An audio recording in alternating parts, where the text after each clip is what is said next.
నమస్తే, welcome to SR6 news. MLC Jeevan Reddy ఇంటికి చేరుకున్న మంత్రి శ్రీధర్ బాబు. ఎమ్మెల్సీ జీవన్ రెడ్డి నివాసంలో మంతనాలు జరుపుతున్న మంత్రి శ్రీధర్ బాబు, జగిత్యాల ఎమ్మెల్యే డాక్టర్ సంజయ్ కాంగ్రెస్ లో చేరిక పట్ల తీవ్ర అసంతృప్తి వ్యక్తం చేసిన కాంగ్రెస్ శ్రేణులు మంత్రి శ్రీధర్ బాబు రాకతో హోరెత్తిన జై జీవన్ నినాదాలు. మంత్రి పొంగులేటి శ్రీనివాస్ కు వ్యతిరేకంగా నినాదాలు చేసిన కాంగ్రెస్ కార్యకర్తలు మంత్రి పొంగులేటి క్షమాపణలు చెప్పాలని డిమాండ్. ఎమ్మెల్సీ జీవన్ రెడ్డిని బుజ్జగించే ప్రయత్నంలో మంత్రి శ్రీధర్ బాబు.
ఆనాడు 2007లో 2008లో పార్లమెంటు స్థానానికి కఠినమైన పరిస్థితుల్లో సమయంలో కాంగ్రెస్ పార్టీ పక్షాన పార్లమెంటు సభ్యులుగా నిలబడ్డారు. అదేవిధంగా ఈ రోజు కూడా మొన్న పార్లమెంటు సంబంధించి కూడా అక్కడున్న పరిస్థితులను తెలిసి కూడా ఈరోజు కాంగ్రెస్ పార్టీని నిలబెట్టాలి అని వారు ముందుకొచ్చి నిలబెట్టడం జరిగింది. మరి ఈ సందర్భంలో కూడా వారిని మేమందరం కూడా మరి నిన్న జరిగిన సంఘటన విషయంలో పెద్దలు జీవన్ రెడ్డి గారు మనస్తాపానికి గురైనారని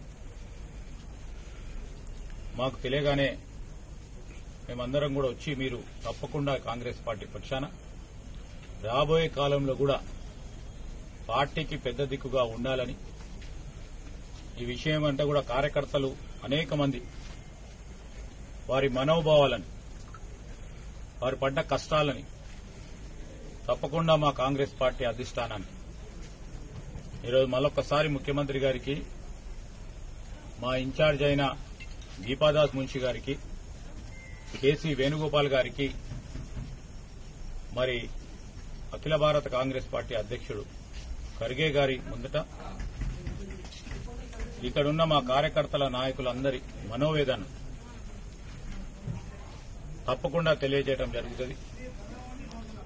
మరి ఈ కాంగ్రెస్ పార్టీకి సంబంధించిన ప్రత్యేకంగా జగిత్యాల్ కాంగ్రెస్ పార్టీ నాయకులు, కార్యకర్తలు చాలా కష్టపడి ఈరోజు ఇక్కడ పెద్దలు జీవన్ రెడ్డి గారి నాయకత్వంలో పార్టీని నిలబెట్టిన తరుణంలో వారు అధైర్యపడొద్దని నేను ఈరోజు పార్టీ పక్షాన కోరుతా ఉన్నాం. తప్పకుండా వారికి న్యాయం చేసే బాధ్యతలో